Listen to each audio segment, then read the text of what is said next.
詩篇讀13篇，你的慈愛比生命更好。歡迎大家嚟到呢個聖經導賞團。63篇呢，睇起上嚟好似一首哀歌，但係睇真啲呢，佢更加似一首信靠詩。63篇呢，的確有好多地方呢係唔容易理解嘅。特別呢，喺研究63篇嘅文獻裏邊呢，對佢嘅詩文結構呢有好多唔同睇法喎。短短11節嘅裏邊呢，竟然多過11種唔同嘅理解。呢個都係屬於罕見㗎啦。我綜合各種嘅睇法，亦參考咗原文呢，我就將63篇呢分為兩個段落，分別為咧第一、第八節，就係大衛向神禱告啦，同埋第9至11節咧，就係大衛同其他人一啲嘅宣言嚟嘅。而1至8節咧，再可以細分為兩個小嘅段落，第一、第五節，大衛深切慕神。呢度注意咧，原文第5節前半段啊，我在床上紀念你呢一句咧，應該還原為第6節。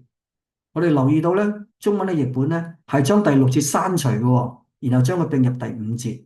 咁所以咧，而家第5節前半句咧就成為第6節啦。嚟到第二個小分段咧，就係6至8節。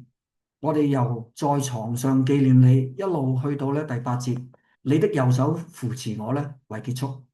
咁去到第二個段落咧，就係9至11節啦，係大衛嘅信心咧得到堅定。咁佢同埋佢嘅跟隨者咧就誓師啦，準備同敵人周旋到底嘅。嚟到呢度，或者我哋講講個背景啦，佢哋嘅處境咧。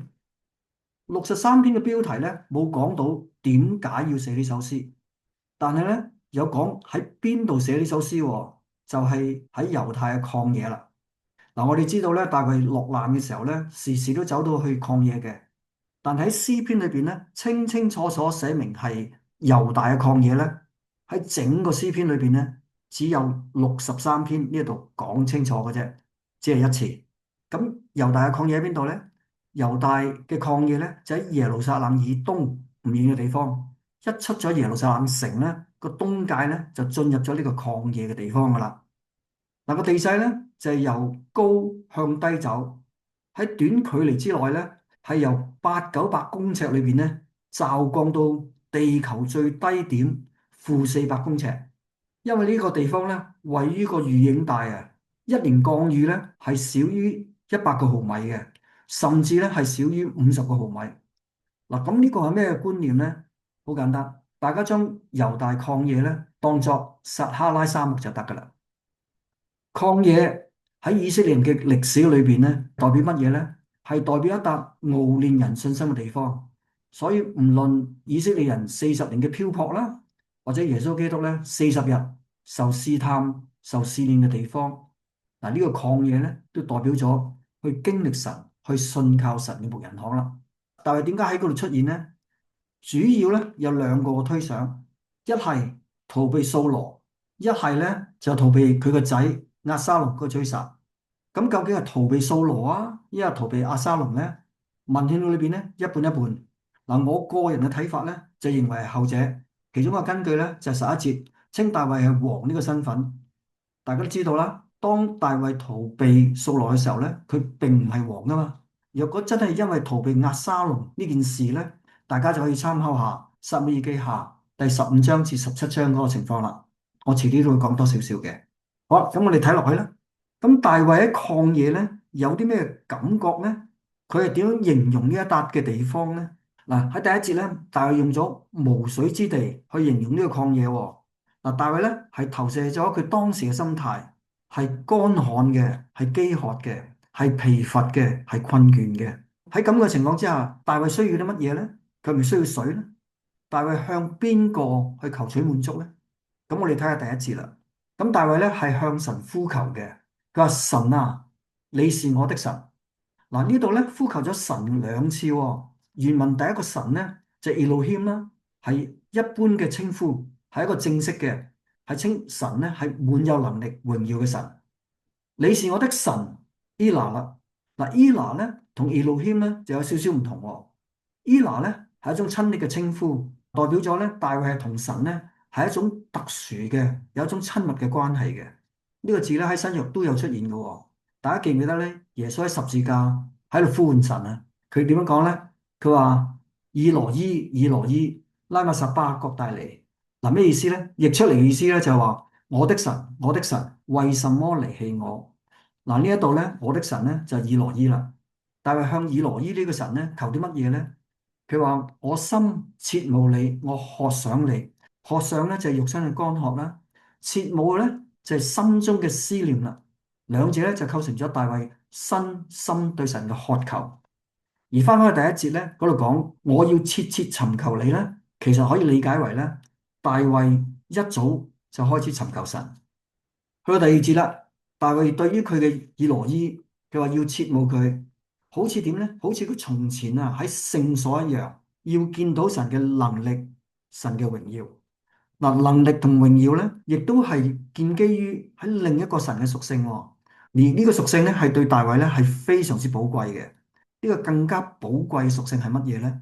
就係神嘅慈愛，神嘅哈實。哈實係乜嘢咧？就係神對人無條件、持久、不改變嘅憐憫。而嚟到呢一度第三節咧，大衛講咗句咧，非常之窩心。我相信咧，就算上帝聽到咧，都會動容嘅一句説話喎。咁呢句説話係乜嘢咧？就係話因你的慈愛比生命更好。咁呢個係咩意思咧？大衛人生目標嘅優次咧，再唔係富貴、名利、權勢。大衛係唔會用任何嘢咧去交換神嘅慈愛嘅喎。若果要佢喺慈愛同埋生命中間作出取捨嘅時候咧，大衛話：我情願命都唔要。嗱，呢一個諗法咧，一般人係好難理解嘅。大衛個仔所羅門都咁講過啦，佢話活着嘅狗比死咗嘅獅子更好啊嘛。有啲乜嘢係比生命更加重要咧？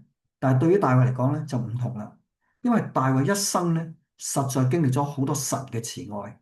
嗱，首先咧，神冇揀選佢嘅哥哥，揀選咗大衛一個看羊嘅人。神咧係賜大衛咧力量同埋勇氣咧去戰勝哥利亞。神咧多次救大衛咧脫離掃羅之手，而當大衛跌倒犯罪嘅時候咧，神係饒恕佢，令佢重新站起嚟。嗱，呢啲就係神對佢嘅慈愛啦，忠誠不離不棄嘅愛。所以大衛感受到神嘅慈愛比生命更好。咁大衛點樣先可以活出呢一種人生嘅取向呢？例如第四節咧，佢話我還活着嘅時候啊，係要頌讚神，要稱頌神。頌讚咧就係大聲去宣揚，而稱頌咧唔係喺言辭方面，而喺佢嘅行為方面，係好謙卑嘅去跪落嚟。再加上咧，大衛話佢要奉神嘅名舉手，係將個手張開，高舉朝天，代表個完全嘅信靠依賴。呢個係一個敬拜、降服、信靠嘅人生。而呢一種嘅人生咧，係叫大衛心滿意足。咁嚟到第五節咧，佢就話佢個心咧就好似飽足咗嘅骨髓肥油。啊，大家聽起骨髓肥油咧，而家可能覺得肥膩啦。但係當時咧，骨髓定肥油咧，就喺食物鏈上面咧最珍貴嘅選擇。呢種嘅滿足，呢種嘅領悟咧，叫大衛忘記咗當時乾旱疲乏無水之苦。相反，大衛咧要用嘴唇，一個歡樂嘅嘴唇去讚美神。嗱，讚美神咧又有唔同咯。如果頌讚咧係音量，係個人嘅一個行為咧，讚美咧就係哈利路亞咯。哈利就係讚美啦，路亞就係耶和華啦。哈利路亞咧嘅意思咧就係讚美耶和華。呢個係一個群體嘅敬拜，係高聲盡情忘形咁樣讚美耶和華。嗱，嚟到第一個部分，第二個分段啦。就係六至八節啦嚇，嗰度講到話，我在床上紀念你，在夜間嘅時候思想你。嗱，床上咧，約書亞咧唔係高床暖枕，只係一個好簡單嘅臥身之處。嗱，床上對比夜間都係講晚上啦。晚上咧係人應該放低工作，需要休息嘅時間。但係大衛仍然咧喺呢個時候咧係紀念神，去思想神。紀念咧係回憶，將神嘅信實帶入大衛當下嘅情景，而思想咧係一種低聲反覆嘅祈求，係呼喚神。嗱，呢種嘅紀念同埋思想咧係持續嘅喎，因為我哋睇到夜間呢個字咧，其實係眾數嘅。眾數係咩意思咧？嗱，我哋知道猶太人咧一夜咧有三更，邊三更啊？第一更就係太陽落山至到夜晚10點，第二更咧就係10點至到凌晨2點。而第三更咧就係2點一路到日出。如果係咁嘅話咧，可能大衛咧係徹夜無眠嘅咯喎，都係警醒去紀念、去思想神。嗱，紀念乜嘢咧？因為神咧係曾經幫助過佢，唔止一次，係多次咁樣幫助佢。咁思想啲乜嘢咧？係大衛思想喺神翅膀嘅蔭下歡呼喎。呢度咧，大衛冇用到磐石、高台山寨、避難所呢啲咁嘅詞彙，反而咧佢用咗翅膀、蔭下。嗱，翅膀咧代表大能神咧完全嘅庇護啦，而雛鳥咧係能夠喺着媽媽嘅蔭下能夠避開咗灼熱，但係同時亦都感受到母體嗰種溫暖。呢種溫暖就係神嘅慈愛啦。除咗感受神嘅溫暖咧，但係知道神咧係有能力去扶持佢嘅，而咧係用右手佢有力嘅手去扶持佢，所以大衛咧就能夠下定決心啦。佢話我心緊緊跟從神。好啦。嚟到第二部分咯喎，9至11節啦。大衛經過咗整晚獨自思量咧，大衛知道唔需要怕啦，只要緊緊跟隨神啦。大衛咧都了解到咧，有好多人跟隨佢，同佢一齊喺呢個咁嘅處境嘅裏邊嘅。但係想將佢從神一啲嘅領受咧，同佢哋分享，鼓勵佢嘅士氣。嗱，呢種鼓勵士氣嘅做法咧，大衛嘅詩裏邊咧都常見嘅。先係第9節咧。大衛係直接宣告咧，嗰啲尋索要滅佢命嘅人咧，係點樣下場喎？我哋睇下大衛嘅用詞啦，係相當辛辣，甚至惡毒嘅喎。不如我哋直接話咧，呢啲係咒詛啦。嗱，咒詛點解要咒詛咧？唔係話個只有祝福幫我咒詛嘅咩？嗱，喺呢度我哋唔討論呢個問題啦。其實咒詛詩咧，經常都有嘅。嗱，我哋睇睇咒詛啲乜嘢咧？個內容係乜嘢咧？係佢敵人嘅全然毀滅。大衛用咗一個層層遞進嘅手法咧，去營造佢嘅敵人嘅結局喎。嗱，我哋睇睇啦。第一，往地底下去。嗱，呢個咧就係佢哋嘅生命嘅終結啦，就會死亡啦。第二咧，被刀劍所殺。嗱，呢個就係橫死啦，不得善終。第三咧，仲慘，被野狗所吃。嗱，野狗呢度咧可能係狐狸啦。嗱，呢個咧係一個極為羞辱嘅下場。嗱，邊個值得咁樣咒詛咧？嗱，我哋知道咧喺呢個內戰嘅裏邊咧，聖經記載咧，其實死咗超過2萬人嘅喎。個主戰場咧，竟然喺樹林裏邊嘅喎。咁我哋不難想象咧，佢哋當然係被刀劍所殺啦，被野狗、被狐狸所食咧，在所難免啦。咁有乜嘢係代表人物咧？係咪押沙龍咧？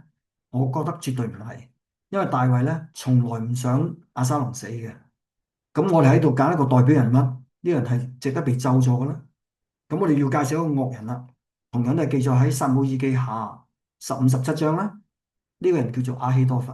嗱，呢個名好奇怪嘅喎，個意思咧就係話我啲兄弟咧係笨蛋，係蠢材，都唔知邊個人會改個咁嘅名嘅。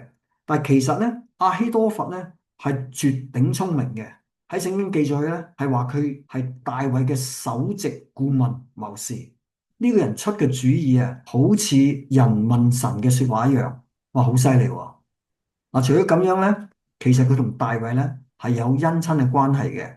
不過咧，我哋就唔喺呢一度詳細交代啦。呢個同大衛有親密關係嘅人，竟然喺押沙龍叛變嘅裏邊咧，主動咧係加入呢個叛亂喎，而且成為咧呢個叛亂嘅裏邊嘅核心策劃人。呢個亞希多弗咧，可謂無毒不丈夫嘅。嗱，佢出一啲嘅毒計喎。我哋睇睇啊，佢係第一，佢就勸押沙龍咧係侵犯佢爸爸留低嘅妃嬪喎。呢樣嘅做法咧，就令到押沙龍同埋大衛咧係永冇和解嘅餘地。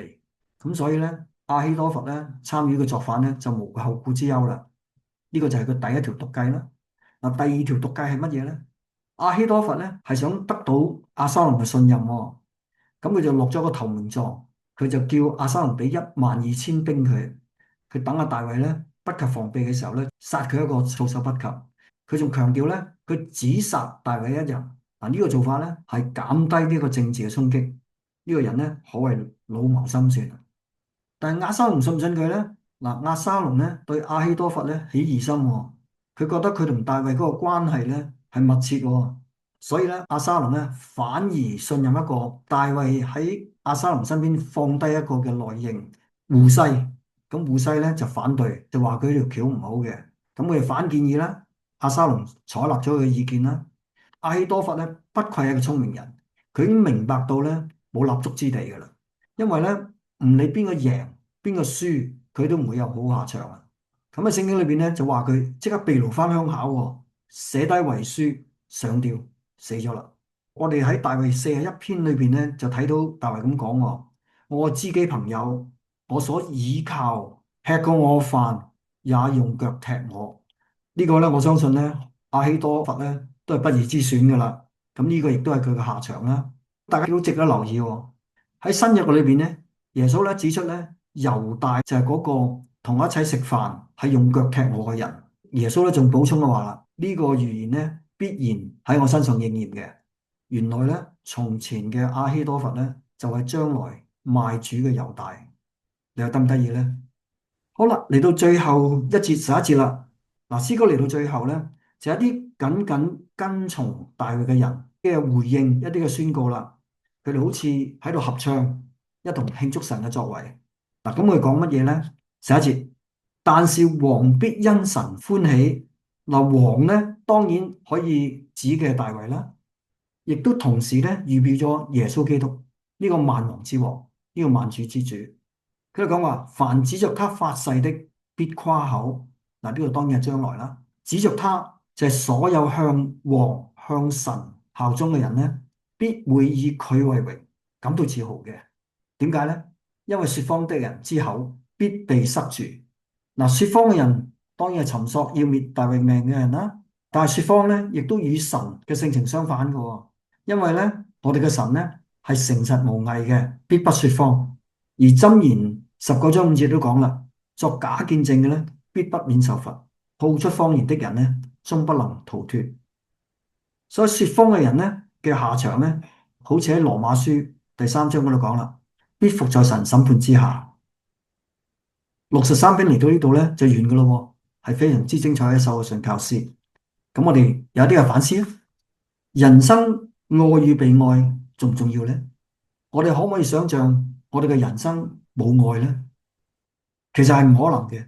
我哋應該感恩咧，喺我哋生命裏邊咧，經歷咗好多呢種嘅愛，呢種嘅慈愛。